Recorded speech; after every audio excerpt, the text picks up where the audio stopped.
Y precisamente esta tarde recibimos en el estudio al presidente de Mexicanos Primero, capítulo Jalisco, Alejandro Gómez Levy, con quien vamos pues a platicar sobre la política de educación inclusiva que busca impulsar la Secretaría de Educación, que nos da mucho gusto recibirlo en esa su casa. ¿Cómo está? Muy bien, Trini, muchas gracias y buenas tardes a ti y a tu auditorio. Son muchas, iniciando desde la reforma educativa, ¿no? Que les guste, no les guste, a muchos, pues ya está ahí. ¿Cómo se piensa tomarla y sacarle lo mejor posible y sobre todo sacar lo mejor que se pueda para promover una buena educación en México? Me parece que exactamente lo que tú dices es partir de la realidad que de alguna u otra manera pasó por los procesos legislativos y tiene la legalidad hoy para entrar en operación. Nosotros como Jalisco lo que estamos trabajando es cómo hacer que ese proyecto legislativo de las leyes secundarias pueda tener un impacto positivo para el Estado. Y en este sentido es buscar cómo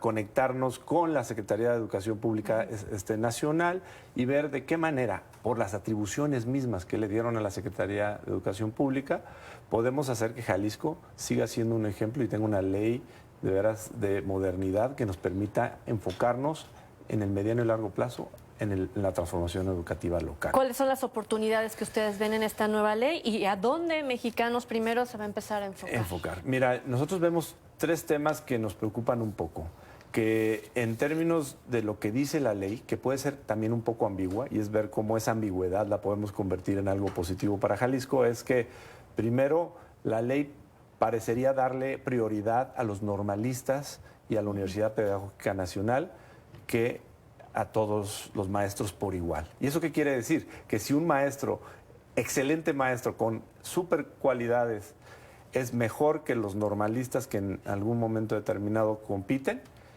él no tendría posibilidades de ser maestro de un niño si los puestos son menos que los normalistas están ofreciendo. O sea, digamos, porque les asignan la plaza. Sí, eso tendríamos que pensar cómo en Jalisco podemos hacer que eso sea muy parejo para que garanticemos que los niños y las niñas, que son quienes debemos de enfocarnos, tengan el mejor maestro frente al grupo. Y que los mexicanos no podamos excluir a cualquiera que quiere competir por una plaza pública de maestro, pues compita en las mismas condiciones, claro, ¿no? Claro. Esa es una que de antemano sabemos que no va a ser así, pero se va a procurar. Nosotros lo que estamos buscando es ver cómo en la ley de Jalisco podemos hacer que sigamos con lo que ya veníamos haciendo aquí en Jalisco, que es que compitan parejo y que los niños tengan al mejor maestro frente al grupo. El otro tema que también tenemos una preocupación es que no se define con claridad cómo va a ser el ingreso, la promoción y de alguna manera vamos a premiar a los maestros ya en el sistema.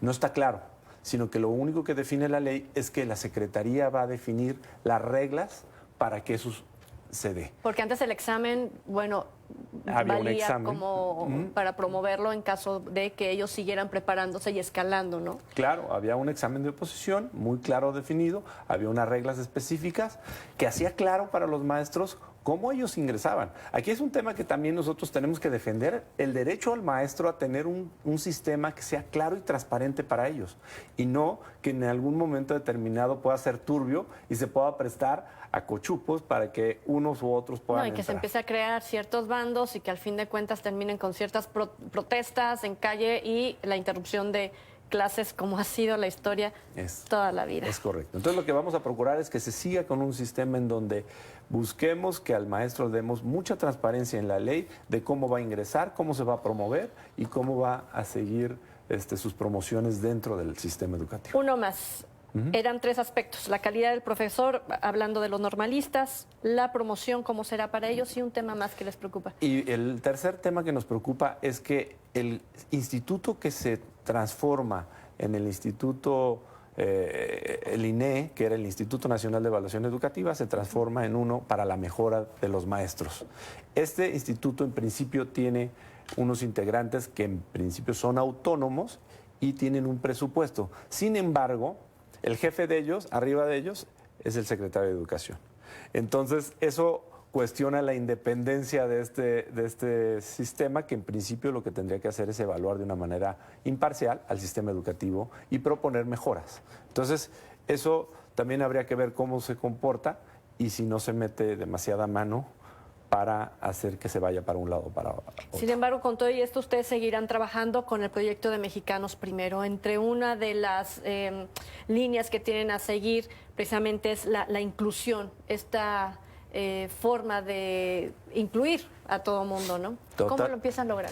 Mira, el término nosotros lo entendemos es que todos y todas tienen el mismo derecho o tenemos el mismo derecho por el solo ser humanos. Entonces, en ese sentido, hoy tenemos una exclusión muy marcada. De 100 niños, Trini, que entran en Jalisco en primero de primaria, solamente 57 llegan a primero de bachillerato.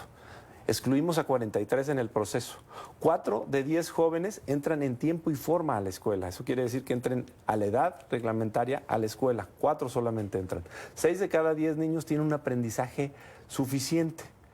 Y solo 1 de cada 10 niños que experimenta barreras de aprendizaje tiene elementos que le ayudan a salir o tiene soporte para poder salir de esto. Entonces, hay una exclusión muy marcada en nuestro sistema educativo que tenemos que ver cómo la vamos mejorando. Hay un caso específico que quisiera llamar la atención de esto, y es una niña indígena de 7 años que la excluyeron de la escuela en el Estado de México solo por tener síndrome de Down.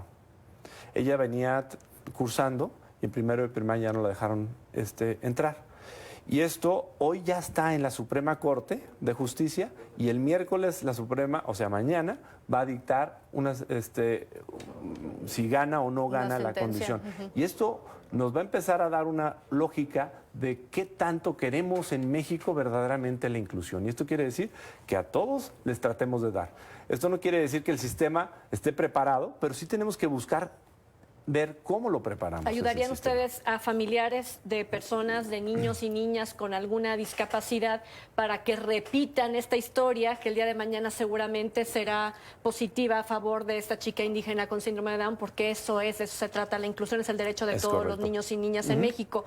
Y de ahí empezar a usar las sentencias para hacerla realidad en más casos y que llegue un momento en que la Suprema Corte o que los mismos legisladores tengan que modificar la ley. Totalmente. Y en este sentido, en el tercero constitucional que recientemente se modificó, se establece que tenemos que tener un modelo de inclusión en México. Y la semana pasada el secretario Moctezuma presentó el cómo lo van a hacer. Y me parece que es una buena iniciativa en donde están participando de todos los grupos sociales en mesas de trabajo que pueden ser ideas contrastantes, pero para entender cómo tendríamos que hacer este proceso en México para que logremos una educación totalmente incluyente. ¿Y cómo lo piensan enfocar en Jalisco? En Jalisco nosotros trabajaremos, a partir de lo que vaya saliendo de este grupo de trabajo, nosotros tenemos un estudio que se llama Todos, en donde estamos, digamos, buscando desde una perspectiva con 3 ejes fundamentales que decimos, todos deben de estar, todos deben de aprender y todos deben de participar. Porque hoy no todos participan, no todos están en la escuela y no todos aprenden. Entonces, en todo esto tenemos toda una estructura que nos permite proponer estrategias de inclusión en las escuelas. En redes sociales estarán las convocatorias que ustedes harán para reunirse con directores, profesores y con quienes tengan obviamente el interés de entender lo que Mexicanos Primero está realizando. Totalmente de acuerdo. Y hay ejemplos muy claros, por ejemplo, la escuela mixta octava tiene desde hace ya muchos años, desde hace 20 años, un programa de inclusión increíble. Y nos pueden visitar en mexicanosprimerojalisco.org. Alejandro Gómez Levy, muchísimas gracias por estar con nosotros esta tarde. Muchísimas gracias a ti, Trini. Y bueno, muchas modificaciones vienen, estaremos